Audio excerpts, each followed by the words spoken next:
In this chapter on anatomical terminology, we will highlight its four main aspects. We will start with body or anatomical planes, then directional terminology and body surface terminology, and finally we will address the body cavities.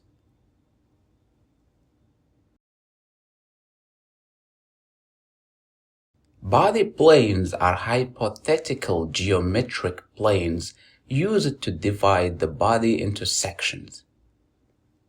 They are commonly used in human anatomy to describe the location or direction of bodily structures. There are three basic reference planes used in anatomy. First, the sagittal plane, second, the transverse plane, and the third, the coronal plane. A sagittal plane, also called the vertical plane, but runs from front to back. It slices the body into left and right portions. A transverse plane, also known as an axial plane or cross-section, it divides the body into cranial and caudal or head and tail portions. A coronal or frontal plane divides the body into dorsal and ventral, or back and front, or posterior and anterior portions.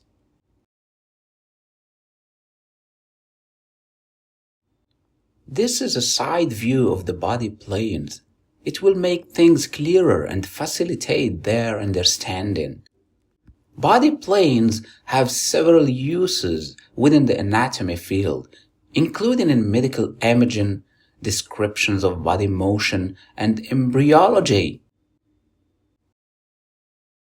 The terms longitudinal section and cross-section are often used to describe internal views of the body.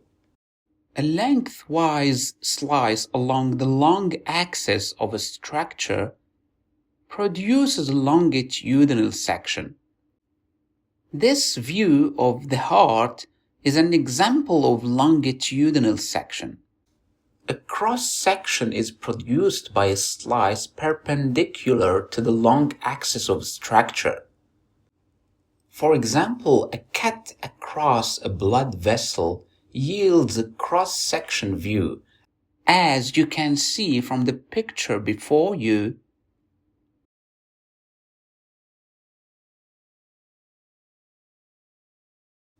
Directional terminology. Directional terms describe the positions of structures relative to other structures or locations in the body. For example, the heart is above the stomach. The position of these two organs are relative to each other.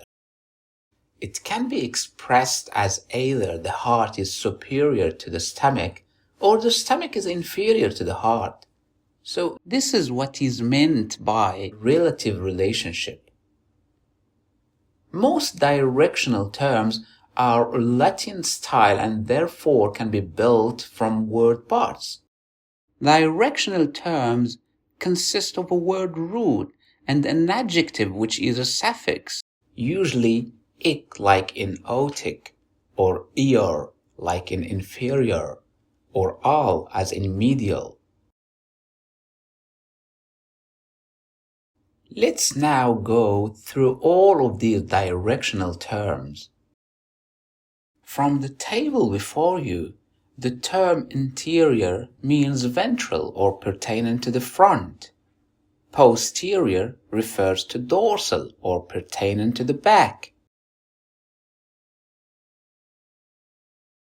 The same thing applies to superior and inferior.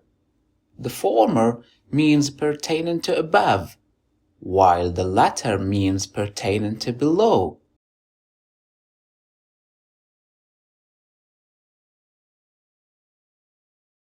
Medi becomes medial, which means pertaining to the middle, while latter turns into lateral and means pertaining to the side.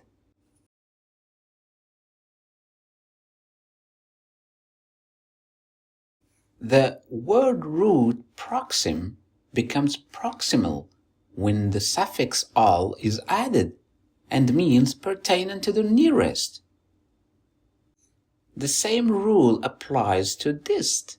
It becomes distal, meaning pertaining to farthest. Superficial means nearer the surface, while deep means further below from the surface.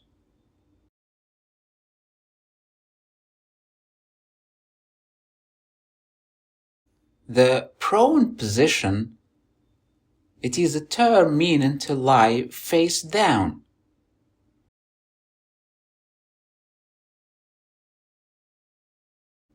And supine position, it is a term meaning to lie face up.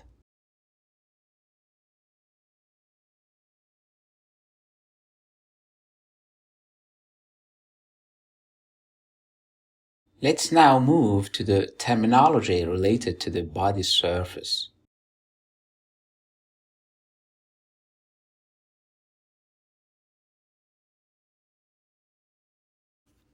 Orbit becomes orbital, meaning pertaining to the eye socket. And a nas becomes nasal, which means pertaining to the nose.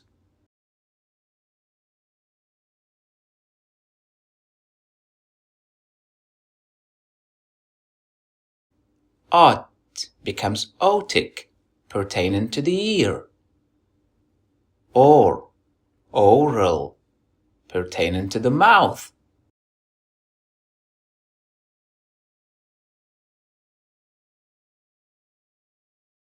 Cervic becomes cervical, pertaining to the neck. And thorac becomes thoracic, pertaining to the chest.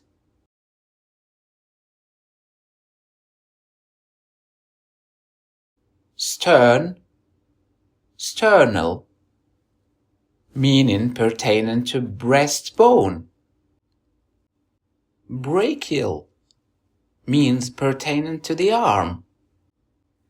As you must have noticed that most terms are endorsed by pictures, this what makes this course special and different, because it uses visual aids and illustration as much as possible to help you attach a term to its location in the body, which makes memorizing it easier.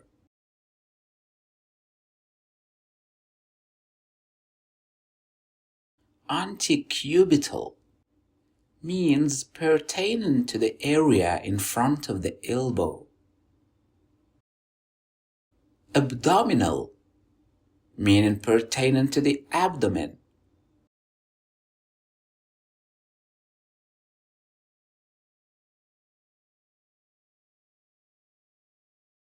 Pelvic means pertaining to the pelvis.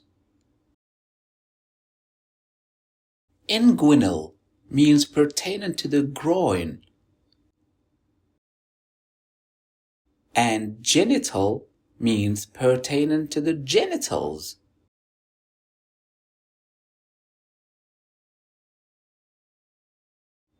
The femur becomes femoral, which means pertaining to the femur or thigh bone. Patel with the suffix r becomes patellar, meaning pertaining to the patella or kneecap. Glute becomes gluteal, meaning pertaining to the buttocks.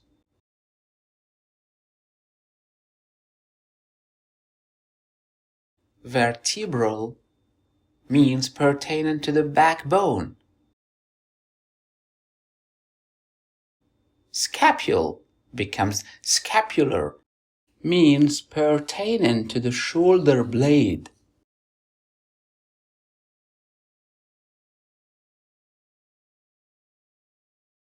In this table, we find other body surface terms.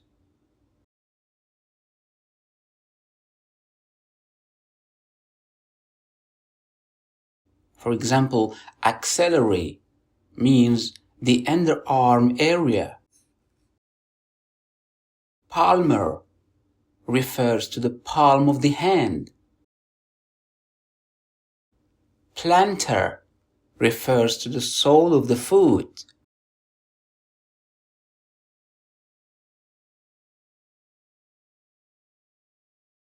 Popliteal refers to the creased area behind the knee. The trunk refers to the torso, excluding the head and extremities. Umbilical refers to the region around the navel.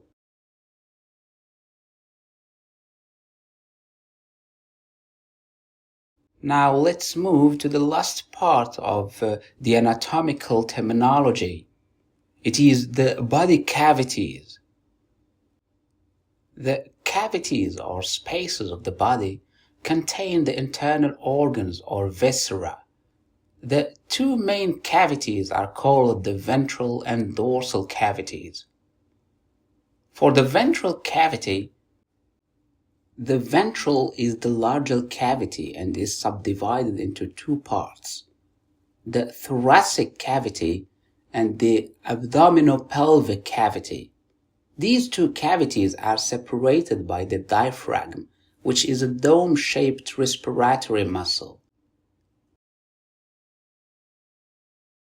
The dorsal cavity. The smaller of the two main cavities is called the dorsal cavity. As its name implies, it contains organs lying more posterior in the body. The dorsal cavity again can be divided into two portions, upper and lower. The upper portion or the cranial cavity, which houses the brain, and the lower portion or vertebral canal, which houses the spinal cord. Thank you and see you soon in the next chapter.